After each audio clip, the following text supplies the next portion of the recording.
Hello and welcome back to Game Brigade. My name is Brian, and today on the show we're going to be doing the crowdfunding roundup where we cover all of the campaigns that I was most interested in for the backer skip in the month of November. We're also going to be doing a little bonus here because I missed Monday's upload. Unfortunately, I was really busy, and with Panda Pirates, I wasn't able to make the upload happen for the Monday show. So we're going to include several of the campaigns that have also ended that we're going to end this week. We'll talk about them and give you my opinion because that might play a role if people are looking for some late pledge information as well. Okay, so without further ado, let's go and hit the first campaign. So Witcher Path of Destiny, this was originally launched in October, ended in November. And this is one that I actually did a video on where I gave a first impressions opinion about this game. Now that was a sponsored coverage, but I think I was pretty good on that coverage. I think a lot of people appreciated my candor with that. And I felt that The Witcher was kind of a game that was kind of mixed in ideas of what it wanted to do when I played, the prototype at least. Now, there is a lot of new differences here that we'll talk about as the campaign has ended. But what is The Witcher? This is a game where you are going to be playing cards from your hand to acquire different types of symbols and basically resources that are going to be used to determine the path of the direction of the storyline you're going to be going. The unique twist of this game is that you're going to be playing storylines from the Geralt of Rivia's life that he has done in either the books or video games, and those all had a canon effect that changed, or that were like occurred, and now we can actually have our own storyline, maybe change what happened. Now, the premise of that is cool. I like the idea of like, oh, we can change the story, see what could have happened, what would have been different in the world if we did something different. The problem I had with the game, at least in my playthrough, was the game was fun. I enjoyed the aspects. It's a medium light game. Playing the cards to your tableau is fine, but the game was divided between accomplishing maybe a narrative goal that you wanted to do versus trying to win the game, because it's a competitive game. And so what I mean by that is maybe there's a path. You read the storyline, it says, okay, let's say, for example, you are, let's do the one that I did in my review. You are hired to help break a curse on a castle. There's a Striga or something, and you can, either for the first path, explore the castle and learn more about the hauntings that are occurring, or ask for help from the village. So those are your two options. And maybe in the actual story, Geralt asks for help, and maybe now you want to explore the dungeon. But because of the cards you have laid in front of you, as well as the draft that you have available in front of you, maybe it doesn't work out the way for you to do what you need to do to actually get points and to level up and do the things in the game, and also do the storyline that you wanted to do. So I felt like there was conflicting issues there. So take that as you will. But the campaign relatively did very, very well for these guys. 4.4 million. That is huge. They did very, very good job. And they have a few different options here in terms of what you can back if you're looking for this. Let's kind of talk about that. First off, you got the core box and stretch goals. This game actually gives you quite a bit of value in terms of its overall pledge with just the core box and stretch goals. If you're looking for some good stuff there, I think they did a very, very good bang out job on that. But there's a few more additional things here that they've added that we could get access to if you're looking for it. So let's take a look at those. Let's get out of this. Come on, close down and scroll on down. Okay, so the first thing they did was added the Wild Hunt expansion. I think this is really a good add-on because it changes kind of the concept of the gameplay and gives you a whole completely different way to play. The Wild Hunt is one of my favorite enemies in the Witcher world, and this is highlighted in Witcher 3 if you're looking to play the game. And in this one, you're going to have one player rather, playing as the Wild Hunt and his generals, while the other players are trying to defeat the Wild Hunt. I really like that idea. It gives you kind of a different play on the competition here.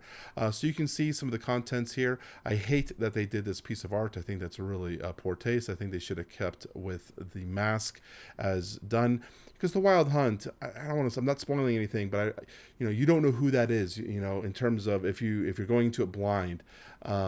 If you played a bunch of the stories, you would have a better understanding, obviously.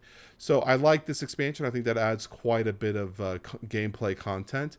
They also I would click on these things on the side, but they're not working for me for some reason right now. If anyone knows why my computer's not allowing me to click on those things to go to where I need to go, I would love to hear it, because it's been really frustrating making this video. Let's do this. Let's open these individually. Next, we have the Witcher Path of Destiny Ronin. This is a standalone game, basically, that is Path of Destiny. So this is just a Japanese retheme of the base game. So if you're looking for the same game twice, but having a better theme in some ways, some people think it's better.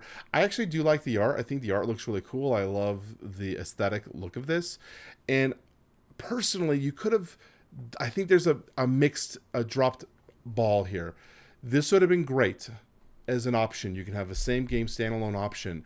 You're using the exact same characters, right, from the base game. Like, these are all the characters that you had. This is so funny. I love the way these guys look. This is great. Anyways, you have all these characters that are found in the base game.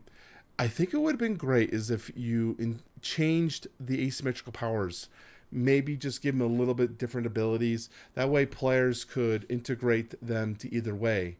You know, you could use the original Geralt or the Ronin Geralt, and it gives you a better idea of maybe why you might want to buy something, because this is hard. This is a hard sell. For $60, you're gonna have to buy the exact same game, getting the exact same stretch goals. It's just a little interesting. I'm not sure what the decision path of this is, but I love the aesthetic look of it. I think it looks really cool. What else do we have there? We had Geralt on Roach. This was the Game Found exclusive. This is just an exclusive playable character with a horse miniature. I thought this was a little weird because he's the only one that's going to be riding a horse. Take it or leave it. I'm not sure. But that will be $12. It was free, though, if you had backed the campaign. Acrylic tokens were also added.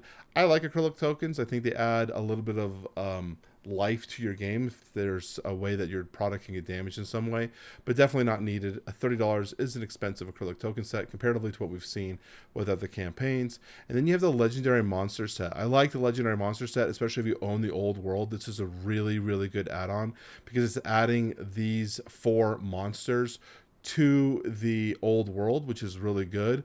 So you're going to get 4 large monster miniatures, monster cards, monster initiative cards, all these things that can integrate into the old world. And then they also have down here some additional gameplay components for the actual game. So you can have them for both games. I think that's really good. That's what I'm mostly interested in. So overall, I am backed. I pledged this at $1. Again, I wanted to see what the pledge manager came out and looked like. We'll see if I end up backing this one. A lot of stuff going on here. I like the Ronin, but I don't want to own the 2 games. I think that sucks. I wish you could just pick one or the other and then get all the other things with it, but we'll see what they end up doing in the pledge manager when this eventually launches. Let's close down all these Witcher ones that I have open now, because I have like 30 of them open.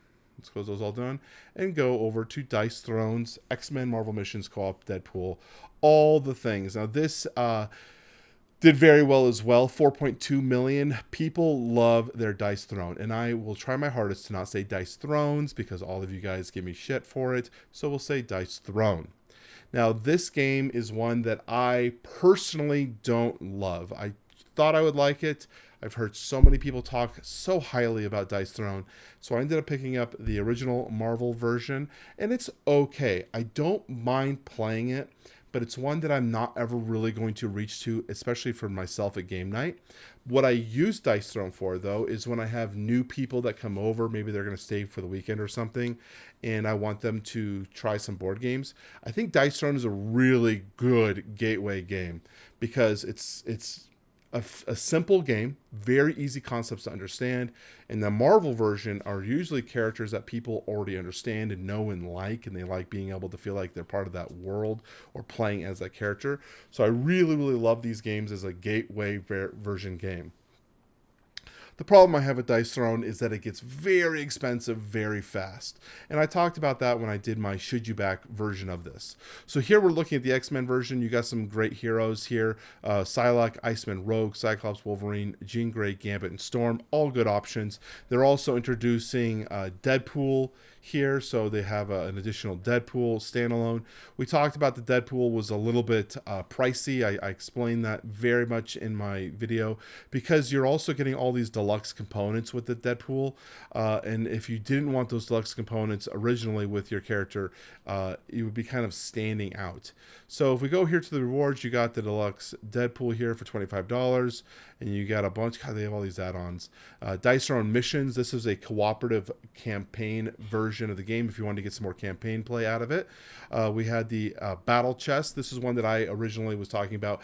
I originally got the Battle Chest for the original Marvel. I think the Battle Chest is a fine deal, but you can buy this from their store, from Roxley's store, for the same price. So it's, give or take whatever you want to do. They've got the gameplay bundle, so this is including the Dice Your Own Missions as well as the Dice Your Own Deadpool expansion, $169, getting up there for that Gateway Plus game. And if you want to get the original stuff, so if you want all the Marvel characters, $259, and all the new things. So this is including those miniatures. So those are going to be bringing in line with how the Deadpool miniature looks. All your characters are going to be having miniatures, but this is not including the original Marvel characters. So you're looking at $449 for all those miniatures, the Dice Your Own Missions, huge price here. And then for $600, you can get all the minis, all the things. This is so expensive. And I just can't see for, what is it, 16, 17 characters, $600 plus any VAT or shipping costs on top of that. Very, very pricey, huge costs, especially when a lot of these characters have cardboard standees that are totally fine. I don't know why people would be pushing for this, but there are people who did. You have 586 people who backed this. It's out there for someone, not for me, but I will never, if someone, this is an expensive hobby. That's one thing we have to accept. So Kelp, this is the first time covering Kelp on our channel. Kelp was a super exciting game, and I wish I got a chance to talk about this when it was live. But this just ended recently. They did 1.4 million euros. So good job there. 20,000 backers, huge amount of backers. And Kelp is a 2-player asymmetrical kind of like hidden movement that they're trying to find people, and I love the way they integrated the theme into the gameplay. It's just such a brilliant idea. So what there are you have one character who's going to be the shark, you have one character who's going to be the octopus.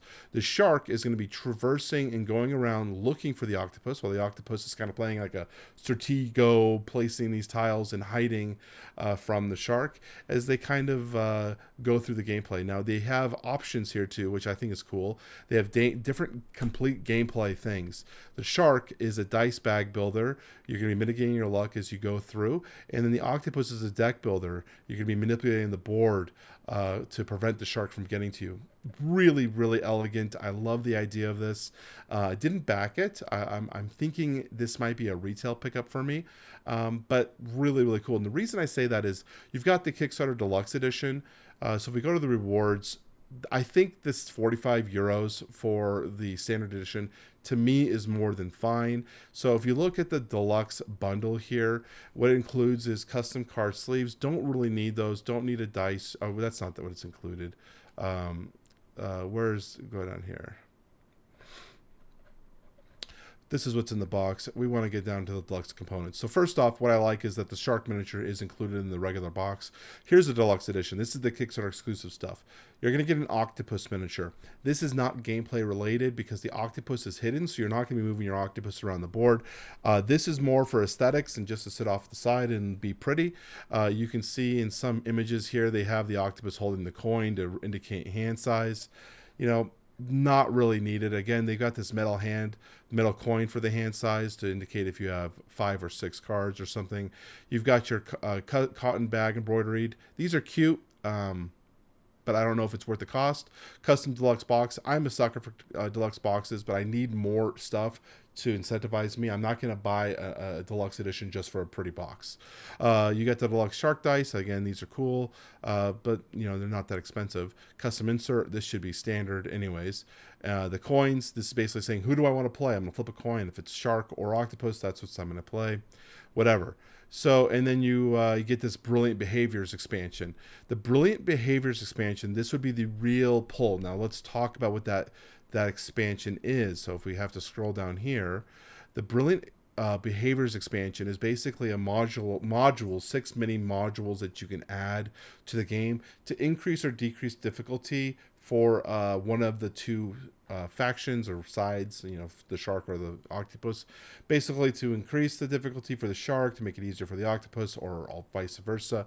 I don't necessarily think this is very needed unless you think this is like, this would be an expansion for someone who like owns the game and they're very, very good at the game and they want to introduce someone who is not very good at the game. Maybe they'll give themselves a handicap. So that's kind of what the idea of this is, because this game is definitely going to be playing the best at two people who fully understand the game clearly, and they know that. So that's what this expansion is for. So it's like almost like a fix for it. So you get that if you get that deluxe edition, I believe. Or no, you get this deluxe bundle for, you can see it's $68. They're trying to give that incentivization there. But for me, I think I would just stick with the 45. I think you get all the good things. The game looks good at 45 euros. I think that's a good price. And I would take a shot that this is going to be a retail game. I think this looks very retailish to me. Next, we have Undergrove. Now, this is still active, as you can see here. This is by Elizabeth Hargrave and Mark Wooten, I believe is how you say his name. And this is basically a area control resource management game where you are trying to build these trees and utilize these mushrooms. And the game really plays into the theme as well of the relationship between the mushrooms and the trees. The game looks cute. Great little price here for $39. Get you all these components to place out here. Now, the deluxe box here is incentivizing to people who like deluxeified games. I do like deluxeified games personally. So if a game has a deluxe option and that has like deluxeified components, not just frivolous, but actually making the gameplay experience more deluxe, I like those. So you get the wooden tree tokens here, you get the wooden root tokens, wooden tokens. Basically, all those cardboard tokens will be upgrading the wooden. You're going to get the first player mushroom token. That's cute.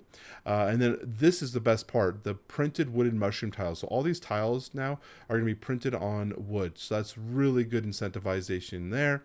And then you're going to be getting this free expansion as well. So that's cool. Now this game, this deluxeified box though, is not Kickstarter exclusive. A lot of times you'll see those Kickstarter exclusive boxes. This game will be at retail, so Undergrove will be coming to retail just like almost all those other AEG games. But the deluxeified version is going to be only available from AEG's website, so or conventions and whatnot. So this will be available. You can purchase this, but only from AEG. So just be aware of that. Next, we're going to be talking about Horizon Forbidden West. Again, I wish I got a chance to talk about this when it was live. And this is part of the Horizon Zero Dawn line, but this is a standalone game. So basically, I feel like they took the Horizon Zero Dawn gameplay that, had some good elements to it that people liked, but there was a lot of elements that were missing to Horizon Zero Dawn, and mostly it felt like the lack of things for you to do. There wasn't a lot of ability for things to go on, and I could see that same thing going here, although the core box for this game at least is giving quite a good amount of stuff to do, but if you come down here, I think this is a real problem sometimes with Kickstarter. You got the Apex pledge. This is basically the all-in pledge, all Seeds of Rebellion content from the live Kickstarter, showing $315 for that pledge. If you see here, they have it in pounds because this company is from England, but you see the conversion is about $315. What I think is the issue here, though, is you see all these expansions are Kickstarter exclusive. So if you like this game and say your budget's not that high, but you're willing to go into the core box, you want to get those stretch goals and whatnot, you're going to be really boned on not being able to pick up any of this additional content outside of the Kickstarter. It really, really stinks that that's what they're doing here with all these additional expansions.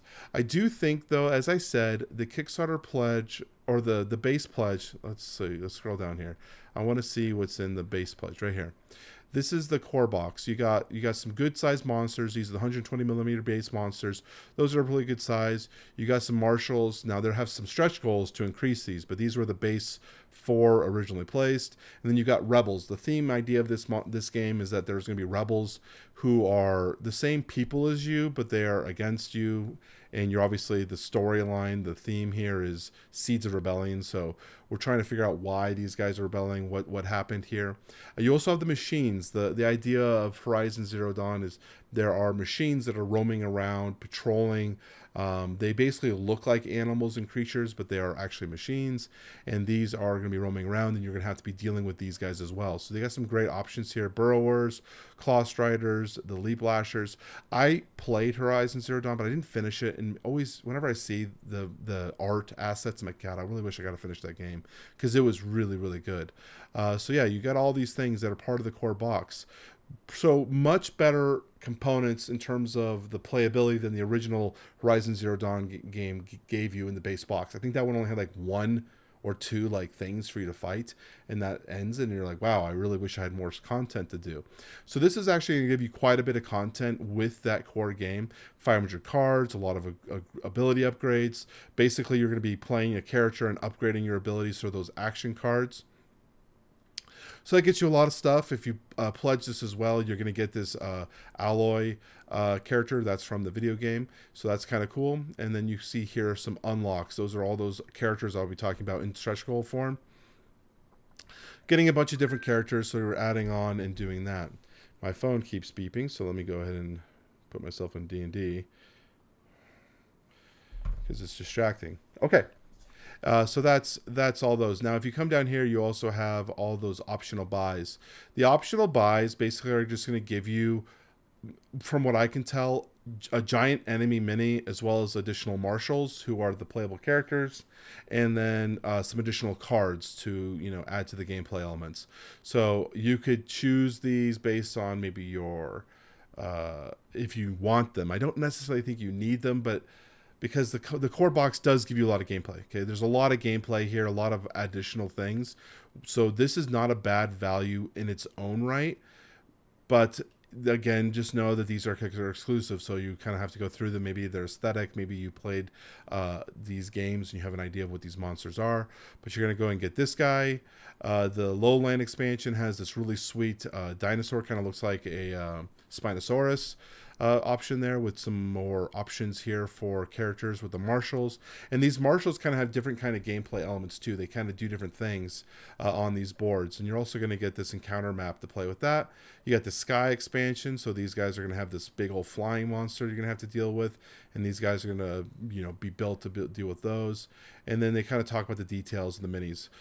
These guys have done a very good job on their minis overall. I've been always impressed with Steamforge's games mini design.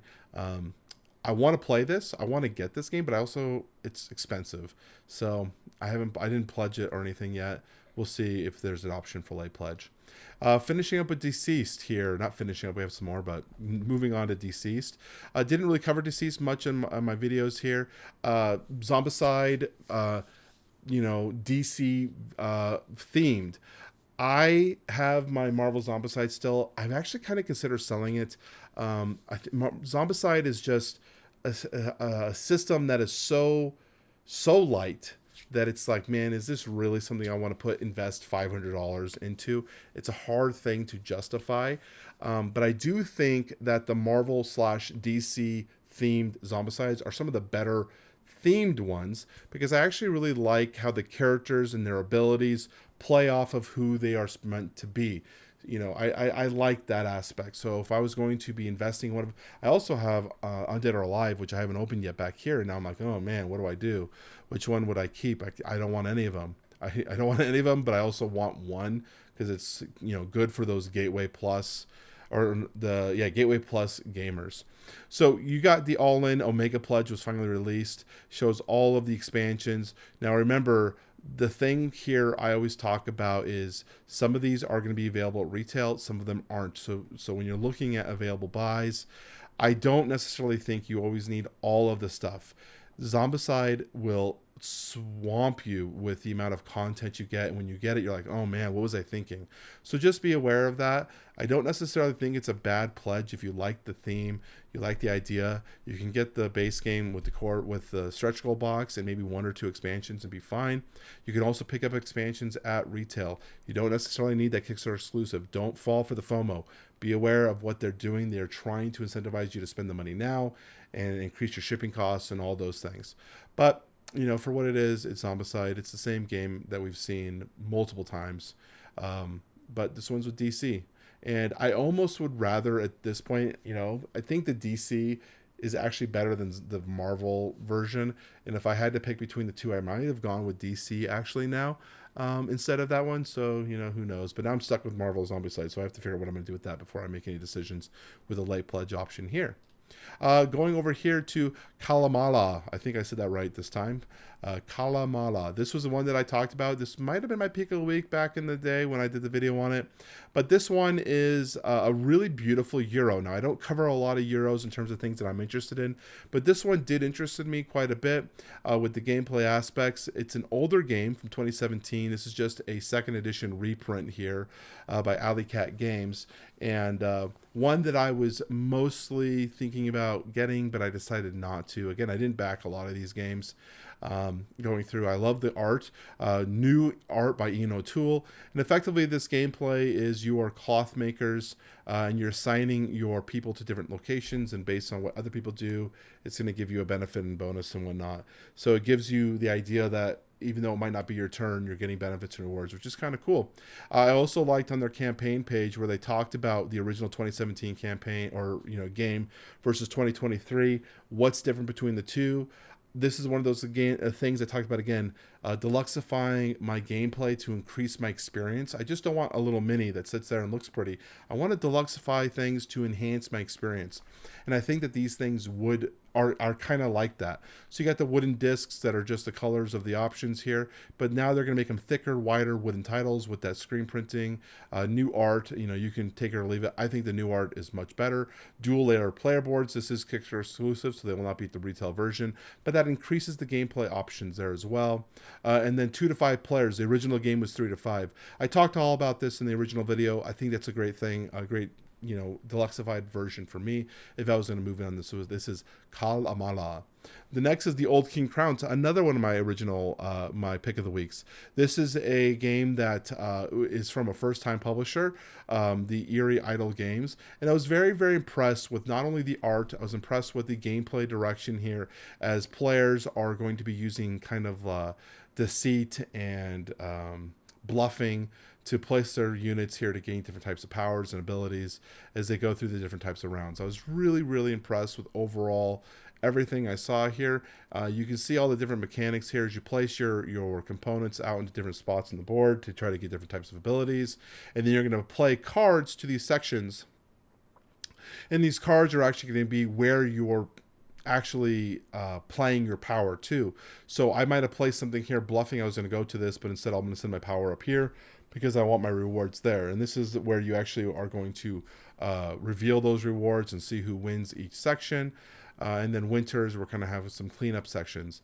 And you're going to do that several times. I would highly recommend this before you play video was a great tutorial. So if you're interested in this one, check out this video first. I think Monique did a great job here outlining the game in a very clean, concise manner. So check that out if you are interested.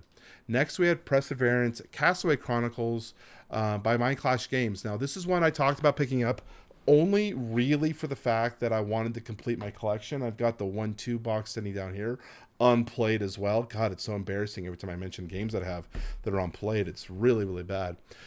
But basically, the original Perseverance was chapters 1 and 2 of a storyline, and they promised a 3 and 4 later down the road where you would complete the entire gameplay options. But each chapter is its own standalone game effectively, but all 4 are wrapped into a single world that kind of relate to each other, which I thought was really, really cool.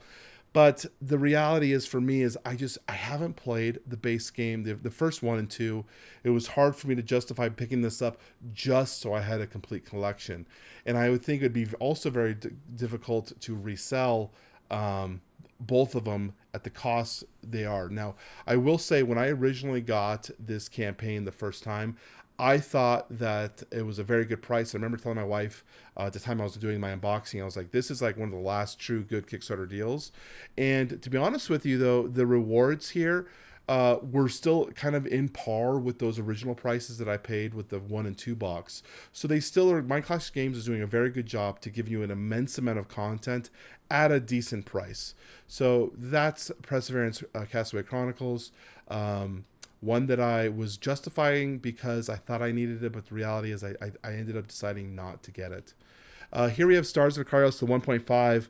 A lot of people were asking me about this one, if I was going to pick it up, because I have Stars of Vicarios. I reviewed Stars of Vicarios. And this was one I didn't pledge yet, but I'm not sure. Guys, to be honest with you, Stars of Vicarios is an okay game. It's not bad. But the original game had issues in it that made it difficult to want to keep diving into it. When it's like, hey, we have 200 hours of gameplay, but it's like mediocre gameplay. Do you want to invest in that? And it was like, nah, I invested about 20 hours and I think I'm good. But after that, here they are. Okay, well, now we have let's see here. Is it the everything new gameplay? Well, I don't want everything new. I just want the update pack, which I believe, is it an add-on? This thing right here for $40, you can fix the game. But it's like, man, I have to invest an additional $40, to change all these cards out and go through that whole rigmarole. It feels like it might be worth it, but it's also hard for me to justify it. In terms of what I would recommend if you were getting to this game, first off, you can find Stars of Vicarios, the base game, for really cheap, like way cheap. And it's kind of funny because they show here just the base game. They did sell this for $170 on their web store, but constantly had it on sale at $130. So be aware of that, and that's on their own web store. But I know I couldn't sell mine for more than $90 new, still in factory sealed. So you can find this game, the original core box, for relatively cheap. I had a friend who just sold the ship version, I think, with a playmat and the base game for like $100. So that's like a $200 value in terms of what they got there for $100. So you could pick something up like that on the secondary market and then pick up the upgrade pack, and I think you'd be fine. They have a lot of these expansions.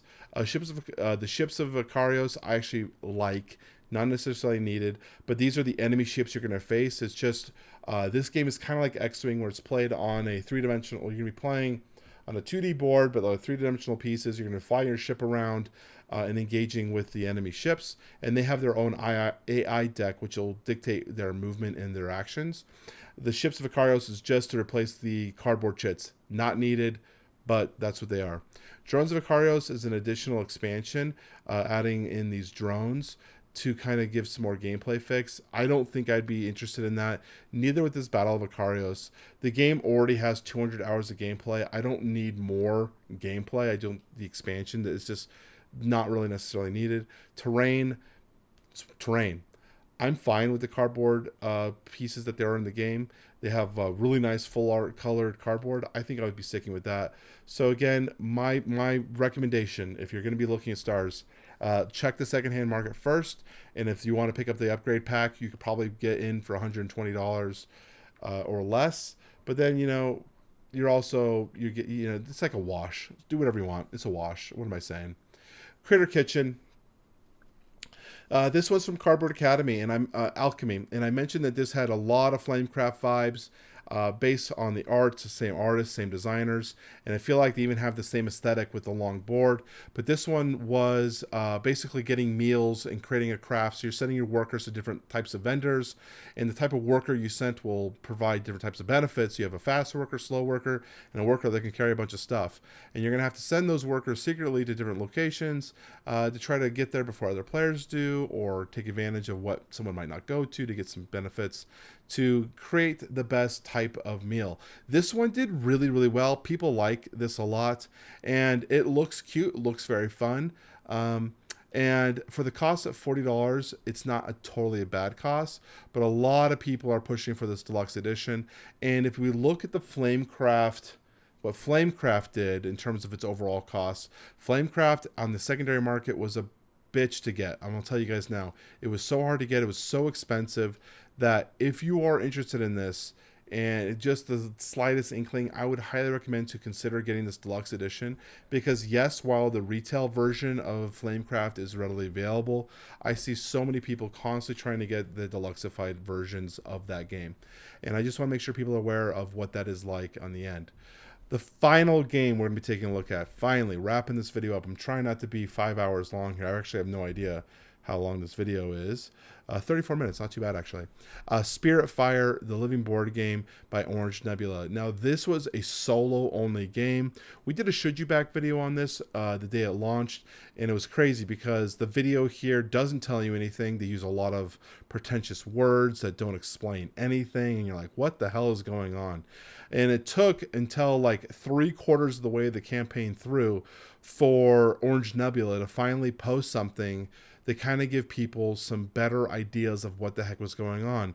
I think this campaign was a little rushed out the gate to meet a deadline, and I think it could have taken a second to get all of the videos, like the gameplay examples here that they have were not available to launch the campaign. And so people didn't understand, how does this game actually work? Like, what are you actually doing? But now they have some videos here to show what the game is, if you're interested in it. Now, it looks like a decent game overall. Like, I've always been impressed with Orange Nebula and the way they can make games that are engaging, from gameplay that you're like, wow, I didn't think that would look very good, but they're usually very, very engaging and fun and challenging. The only thing that holds me up on this one is the fact that it is a solo game, and you're going to be paying $100 for a solo experience, which is also only a little bit of what they plan on releasing to make this game long term, because you're going to need these additional packs, these realm boxes, to get the most out of this. They only have the Awakening realm box right now, but they plan on releasing more character development stuff for you to deal with, and which is a cool idea, but I'm not sure. This is almost one of those games, like if you think in the video game world, where you want to buy the Game of the Year version, where all the expansions have been released at up to that point, and you can get the game at a discounted price plus all the expansions. Because I feel like Spiritfire for $99 seems good-ish, not enough for me to back, but I want more of the realm boxes. I want more of the character development packs, because I want all of those things available when I'm going to be playing this, if I ever did play it. And this is just me theorizing if I would ever play this solo game. So personally, that's where I would want to be. I want all the development packs, because the idea is you have these packs that are going to be releasing character traits. So when you do your character creation, you can kind of customize how your character is going to act and respond and whatnot. So I want more options. I want all the things. And they're saying they're going to release those in time, but I'd like to see them now. So that is going to be wrapping up the video. I know this was a long one. I try to get through as many games as I can, wrapping up the month of November, plus this week's new games of Kelp, Undergrove, and Horizon Zero Dawn. There was a few other games that ended this week, but I wanted to keep it concise as much as possible, because that's a whole other video, obviously. So thank you guys for watching. I appreciate you guys for staying to the end. Let me know what you guys think in the comment section down below. If you kind of like these monthly recaps of the campaigns and kind of final thoughts, I would love to hear your guys' ideas as we kind of keep this crowdfunding roundup series moving along. So thank you guys for watching, and I'll talk to you very soon.